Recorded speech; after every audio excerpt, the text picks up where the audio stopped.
మకరం వారికి గనక చూసుకున్నట్లయితే మకర లగ్నం తెలియని వారు రాసి చూసుకోండి. మీకు ఏదైనా స్వప్నము గనక మీకు వస్తే ఎటువంటివి పాటించాలి, ఎటువంటి విషయాల పట్ల మీరు జాగ్రత్తగా ఉండాలి. అసలు స్వప్న శాస్త్రంలో మీకు ముఖ్యంగా మీ యొక్క మకర లగ్నం వారికి ఎటువంటి స్పెసిఫిక్ స్వప్నాలు జనరల్గా అందరికీ వస్తే ఏమిటి, దానికి సంబంధించిన కండిషన్స్ ఇవన్నీ చెప్తుంది నేనైనప్పటికీ చెప్పిస్తుంది సాక్షాత్ లలిత అమ్మవారిగా భావిస్తూ ఆ లలితాంబిక అమ్మవారి యొక్క అనుగ్రహం మీకు పరిపూర్ణంగా కలగాలని మనస్ఫూర్తిగా కోరుకుంటూ, ఇక్కడ ఏదైనా ఒక స్వప్నము వచ్చినప్పుడు అదేదో యాదృచ్ఛికంగా వచ్చింది వేరు, మీకు ఏదైనా ఒక సంకేతాన్ని మీరు ఇబ్బంది పడబోతున్నారు అన్నప్పుడు అమ్మవారు సకల చరాచర జీవరాశులందరికీ కూడా తల్లి కాబట్టి కాపాడుకోవడం తన యొక్క బాధ్యతగా భావిస్తూ మనకు స్వప్న రూపంలో సంకేతం అందిస్తూ ఉంటారు. అందుకే మన వాళ్ళు యాదేవి సర్వభూతేషు స్వప్న రూపేణ సంస్థ అంటూ ఉంటారు. అయితే ఈ స్వప్న సంబంధించినటువంటి విషయాల్లో శాస్త్రంలో ముందుగా మనం మకర లగ్నం చూసుకుంటే మీకు తెల్లటి పుష్పాలు కానీ పాలు కానీ లేకపోతే అమ్మవారి సంబంధించినటువంటి ప్రతిమ కానీ అమ్మవారి ఫోటో కానీ తెల్లటి వస్త్రాలు కానీ అదేవిధంగా పుష్పాలు రకరకాల పుష్పాలు ఉంటాయి అటువంటివి కానీ లేదా పింకిష్ రిలేటెడ్ సంబంధించిన రావడం కానీ మీరు అమ్మవారి ఆలయానికి కానీ విష్ణు సహస్రనామాలు చేస్తున్నట్టుగా స్వప్నం వచ్చిన లేదా విష్ణు ఆలయానికి వెళ్ళినా మీకు ఖచ్చితంగా ఆ యొక్క స్వప్నం మంచి చేస్తుంది. అయితే ఇక్కడ మీకు అనిపించవచ్చు ఏమంటే మరి అందరికీ మంచిదేనా ఇది అంటే అందరికీ మంచిదే, కానీ ఇక్కడ కండిషన్ కూడా చూసుకోవాలి. పాలు వచ్చాయి కానీ ఒలిగిపోయినట్టు వస్తే మంచిది కాదు.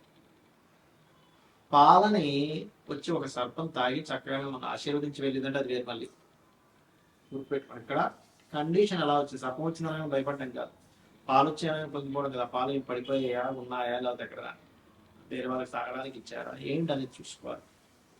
అలాగే కొన్నిసార్లు ఎలా ఉంటుందంటే స్వప్నము మనకి అది ఇబ్బంది పెట్టిందా మంచి చేసినా అర్థం కాదు. అలాంటప్పుడు కూడా మీరు గజేంద్ర మోక్షం చదువుకోవడం మంచిది. ఏమిటా రూల్స్ శాస్త్రంలో చెప్పినటువంటివి ఏంటి మనం చూడండి. ఎవరైనా ఒక సైంటిస్టులని చక్కగా చదువుకున్న వాళ్ళని అడిగితే ఏం చెప్తారంటే మీరు చూసినటువంటి పొద్దున ఏదైతే చూస్తారో ఏదైతే మీరు మాట్లాడతారో అదే మన మైండ్ తీసుకొని స్వప్న రూపంలో అందిస్తుంది అంటారు. ఈ యొక్క విషయాన్ని మన మన యొక్క ఋషులు కానివ్వండి స్వప్న శాస్త్రాలు రాసినటువంటి వారు కానివ్వండి ఏం చెప్పారంటే ఈ యొక్క విషయాన్ని వాళ్ళు చెప్పారు చాలా స్పష్టంగా.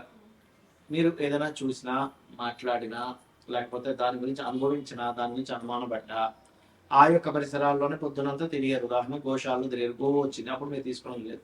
లేదా ఏ జూ పార్కు వెళ్ళి సర్పాలను చూశారు, సర్పం వచ్చింది సంబంధం లేదు. అగ్నిని చూశారు సంబంధం లేదు. అంటే ఏమిటి, మీరు ఉదయం అంతా కూడా చూసి దాని గురించి మాట్లాడుకుని దాని నుంచి అవమానించి దాని నుంచి భయపడి రకరకాల సందర్భాల్లో మీరు పొద్దున్నంతా దాని అనుభవాలు కనుక మీరు తీసుకున్నట్లయితే అది మైండ్లోకి వెళ్ళి అది మీకు స్వప్న రూపంలో వచ్చినటువంటి దాన్ని స్వప్న శాస్త్రం అంగీకరించదు. అది జనరల్గా మీ యొక్క మైండ్ తీసుకున్నంతే. అలాగే స్వప్న శాస్త్రంలో చాలా స్పష్టంగా మీరు అర్థం చేసుకోవాల్సింది అంటే మీ స్వప్నం ఎలా వచ్చింది, అందులో మీరు భయాందోళనకు గురయ్యారా లేకపోతే మీరు ఆ స్వప్నం వచ్చినప్పుడు ఒక రిలీఫ్ అయినట్టుగా ఫీల్ అయ్యారా. అంటే పైనుంచి కింద పడిపోతున్నారు, ఇట్స్ బ్యాడ్, కొండ మీద నుంచి, లేదా కొండ ఎక్కుతున్నారు, చాలా మంచిది. చాలా మందికి సర్పం స్వప్నంలోకి వస్తే అమ్మ అంటారు, కానీ సర్పం కాటేసినట్టు వస్తే మంచిదే, కానీ సర్పం చుట్టినట్టుగా రాకూడదు. ఈ రకంగా కండిషన్ అంటే ఒక పూర్తిగా ఒక పెద్ద ఊరు మొత్తం తగలబోతుంటే వచ్చింది అనుకోండి, మీకు అది మంచిది కాదు. అలా కాకుండా ఒకటి కాగడా ఇచ్చారు మీ చేతికి, చాలా మంచిది. ఆ రకంగా స్వప్నం యొక్క స్థితి ఏమిటో తెలుసుకోవాలి. అలాగే స్వప్నం ఏ సమయంలో వస్తే ఎంతకాలం మీకు ఫలితం ఉంటుంది, అది మంచిదైనా చెడైనా చెప్పారు శాస్త్రంలో. రాత్రి 9కో 10కో నిద్రపోయారు ఉదాహరణకి, ఇవాళ రేపు అంత ఎర్లీగా నిద్రపోయే వాళ్ళు లేరు అనుకోండి, 11, 12 అవుతున్నాయి. బట్ 9, 10 గంటలకి ఎవరైనా నిద్రపోతే 12 లోపల మీకు కనుక స్వప్నం వస్తే ఆ స్వప్నం చాలా లేట్గా ఉంటుంది దాని యొక్క రిజల్ట్ రావడం. అంటే 1 year అవుతుంది, almost 1 year, 6 months to 1 year పడుతుంది. అలా కాకుండా మీరు అర్ధరాత్రి 12 నుంచి 3 గంటల లోపల వచ్చింది అనుకోండి, ఈజీగా ఒక 3 నుంచి 6 నెలలు పడుతుంది. అలా కాకుండా 3 నుంచి 5 గంటల మధ్యలో వచ్చింది ఉదాహరణకి, అది ఒక నెల రోజుల్లో వచ్చేస్తుంది ఆ రిజల్ట్ అనేటువంటిది.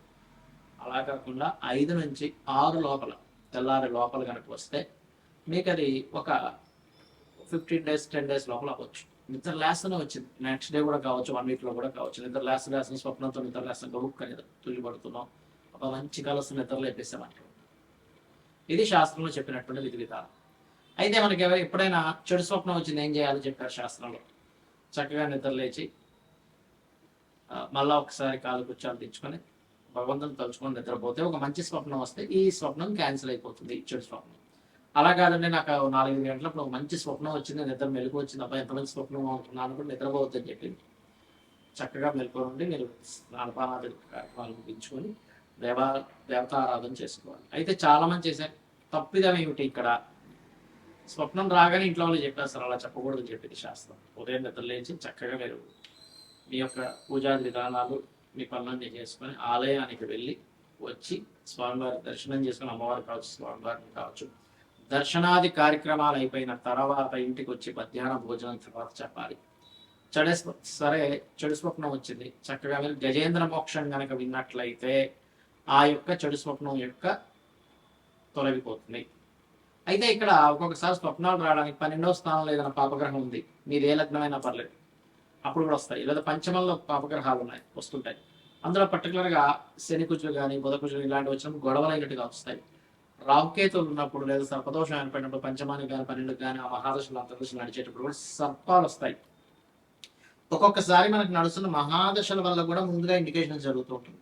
అలాంటి చక్కగా మీరు గజేంద్ర మోక్షం వినడం, లేకపోతే త్రిజట స్వప్న వృత్తాంతం లేదా రామాయణ మహాభారతాలు లాంటివి వినడం, రావి చెట్టు చుట్టూ ప్రదక్షిణం చేసుకోవడం, ముఖ్యంగా రాత్రి సమయంలో నిద్రపోయేటప్పుడు నమశివాయ అనేటువంటి నామాన్ని స్మరించుకుంటూ నిద్రపోతే చాలా మంచిదని చెప్తుంది శాస్త్రం. మరియు రాత్రి నుంచి పగలు నిద్ర లేచే వరకు కూడా మీరు నిద్రలో అలా అనుకుంటూ నిద్రపోయారు, కానీ ఉదయం నిద్ర లేచే వరకు నమశివాయ మంత్రం చేసిన ఫలితం వస్తుంది అని చెప్పి శాస్త్రం చెప్తుంది.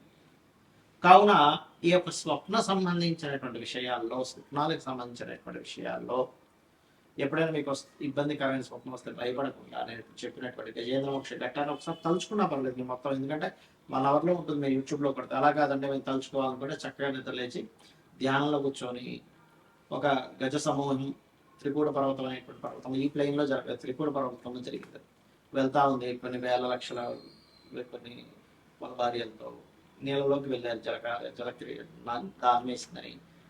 నీళ్లు త్రాగడం మాత్రమే కాకుండా అక్కడికి వెళ్ళి కాసేపు జలకాలాడి అక్కడ కొంచెం గందరగోళాన్ని సృష్టించారు. లోపల ఉన్నటువంటి ముసలి కదిలి వచ్చి ఆ గజరాజు యొక్క కాలిని పట్టుకుంది.